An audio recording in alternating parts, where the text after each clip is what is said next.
Hi, and welcome to 2K Sports Studios. I'm Greg Gumbel with Clark Kellogg. We're here with the 2K Sports NCAA Selection Show. We're all set to show you the seedings and pairings, so get out your bracket sheet, get those pencils ready. Here are the basics. Of the 65 available tournament bids, 31 are automatically given to conference champions. The tournament committee hands out the remaining 34 bids on an at-large basis. An opening round game will take place on Tuesday night to narrow the field to 64 teams.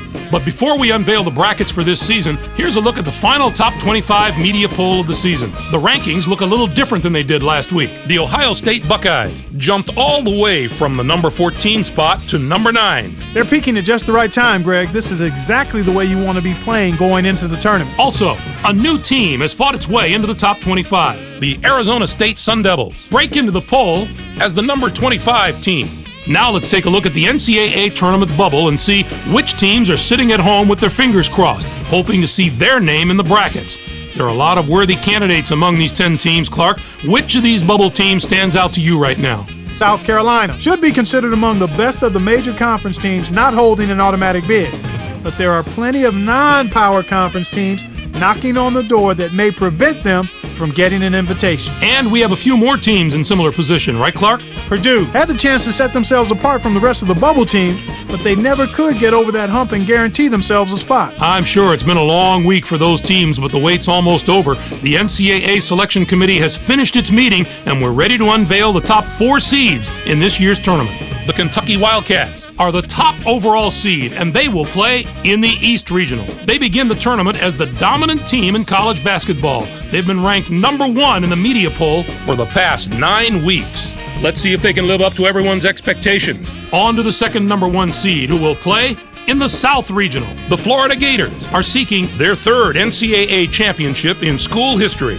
The Vanderbilt Commodores are our 3rd number 1 seed, and they'll play in the Midwest Regional. They're back in the tournament again, and no doubt they'll be feeding off the experience of last year's appearance as they try to get to the Final Four this year.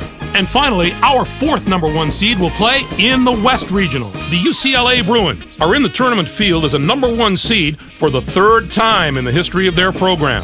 Now, here's how the brackets shape up based on where the number 1 seeds have been assigned. In one national semifinal game, the winner of the East Regional will play the winner of the South Regional. In the other semifinal game, the winner of the Midwest Regional will play the winner of the West Regional. Those games will be played on Saturday, April 5th. Then it'll be on to the national championship game on Monday night, April 7th. Any surprises in there for you, Clark? Well, when you see the selection committee deviate from the top 4 teams in the media poll, it's a little surprising.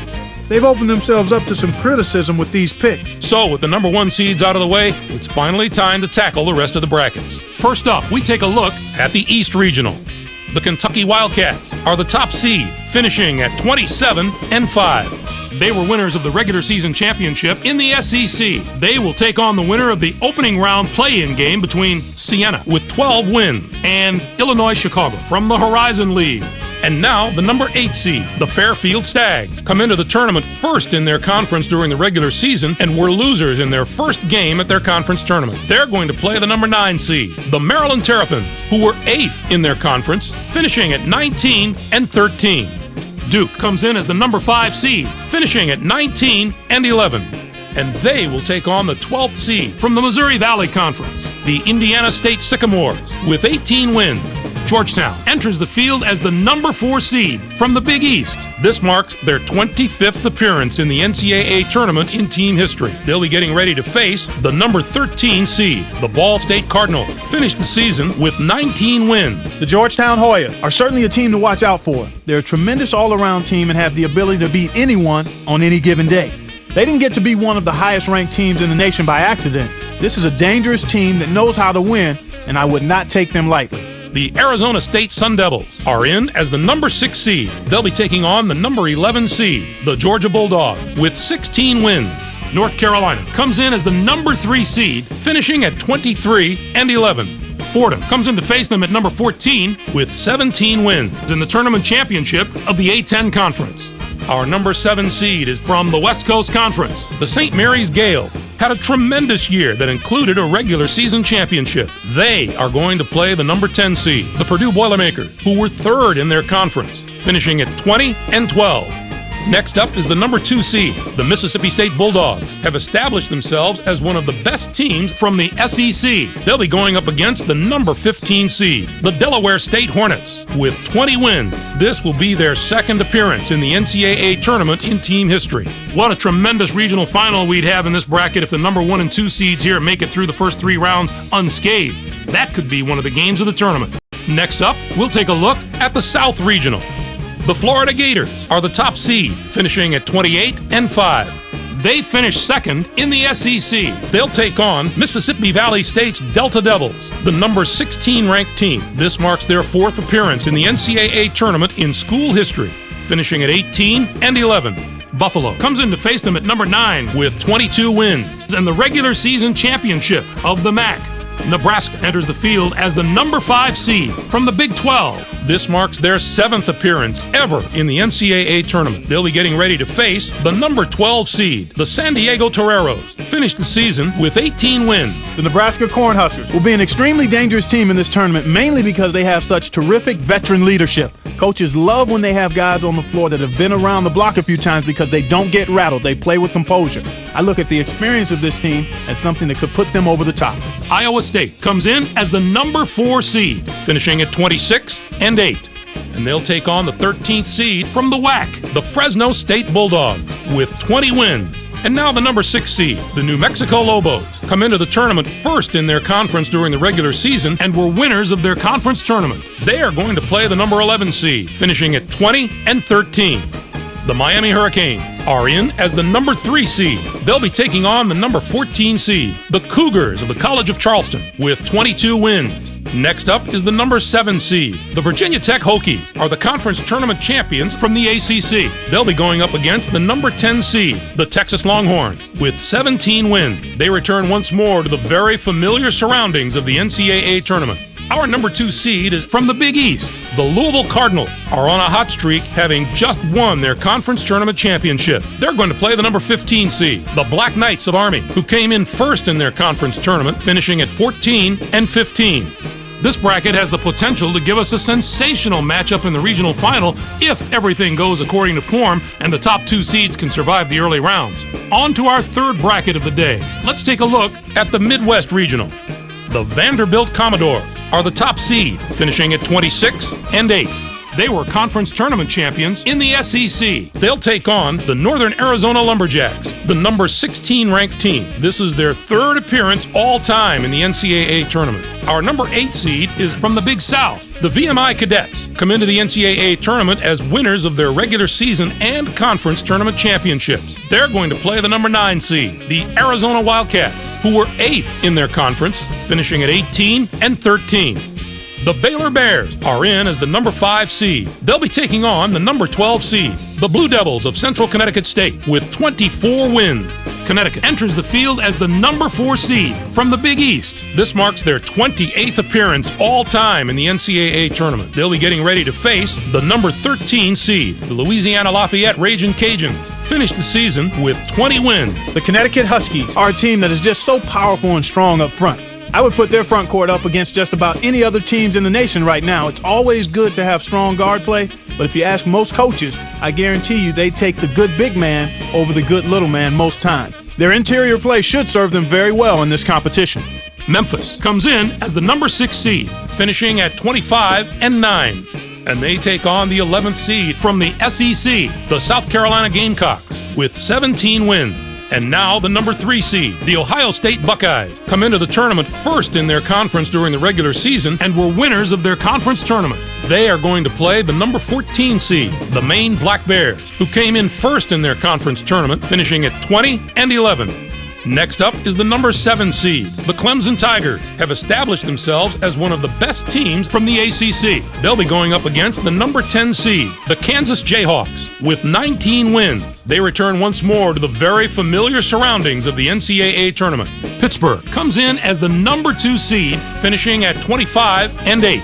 IPFW comes in to face them at number 15 with 15 wins in the tournament championship of the conference. Some of the lower seeds in this bracket have the ability to not only compete with the high seeds, but win a few games. The potential for a Cinderella or two in this bracket is definitely there. And finally, let's have a look at the West Regional. The UCLA Bruins are the top seed, finishing at 25-8. They won both the regular season and conference tournament titles in the Pac-10. They'll take on the UC Davis Aggies, the number 16 ranked team. This marks their first appearance in the NCAA tournament in team history. Next up is the number 8 seed. The Rutgers Scarlet Knights have established themselves as one of the best teams from the Big East. They'll be going up against the number 9 seed, the Wisconsin Badgers, with 22 wins. This will be their 14th appearance in the NCAA tournament in team history. Oregon comes in as the number 5 seed, finishing at 22-10. And they will take on the 12th seed from the Big West, the UC Santa Barbara Gauchos, with 20 wins. West Virginia comes in as the number 4 seed, finishing at 23-8. Belmont comes in to face them at number 13 with 20 wins in the tournament championship of the Atlantic Sun Conference. Our number 6 seed is from the A10 Conference. The Xavier Musketeers had a tremendous year that included a regular season championship. They are going to play the number 11 seed, the Harvard Crimson, who came in first in their conference tournament, finishing at 23-7. The Missouri Tigers are in as the number 3 seed. They'll be taking on the number 14 seed, the away team, with 19 wins. And now the number 7 seed, the Marquette Golden Eagles, come into the tournament 6th in their conference during the regular season and were losers in their first game at their conference tournament. They are going to play the number 10 seed, the Iona Gales, who finished 2nd in their conference tournament, finishing at 25-8. Austin Peay enters the field as the number 2 seed from the Ohio Valley Conference. This is their 6th appearance in the NCAA tournament in school history. They'll be getting ready to face the number 15 seed, the Texas San Antonio Roadrunners. Finished the season with 17 wins. The Austin Peay Governors are going to provide serious matchup problems to any team that doesn't have depth and defensive ability at both guard spots. They have outstanding backcourt play at both ends of the court. It's the main reason they've made it this far, and they're going to have to maintain that form if they want to do some damage in this tournament. On the surface, I'd have to say this regional might be the most difficult of the 4. Certainly the depth of quality teams here is very impressive. Whoever emerges from this bracket will have been through some battles. Clark, give us your take on the tournament's top 16 seeds. Louisville surprised me with their seed. I thought their performance this season would put them in as a 4 seed. Kentucky can be a juggernaut if they start clicking on all cylinders. If they can keep the momentum from the regular season and sustain it through the tournament, look out. There might be no stopping them. Now, let's bring the conference picture into focus. The Big East gets 8 teams. The ACC with 7. 6 out of the SEC. The Big 12 gets 6 teams. It was really a terrific year for the teams in the Metro Atlantic Conference. They topped the non-power conferences with the number of bids they got, and it shows you how far this conference has come. They're becoming dominant at that level. And let's not forget the teams out of the Big West. For a small conference, they competed at a very high level this year. Those teams could be the place to look if you're trying to find a Cinderella story in the tournament. I'm surprised there were so few bids for the teams in Conference USA. It was an especially disappointing year for that conference. Usually you can count on a few of the nation's elite teams coming out of there. But this was a season where very few of those teams could maintain any type of positive momentum. Let's come back to the bubble teams that we mentioned earlier in the show and see which of the teams were able to get into the tournament. South Carolina did the right thing by scheduling a very difficult slate of games this year. Sure, it might have resulted in a few more losses than they wanted, but their strength of schedule was what got them in the tournament. While they start prepping for their first-round games, the 5 teams on the other side of the page will be full-time students again. Bucknell had a good shot at that large bid, or so I thought.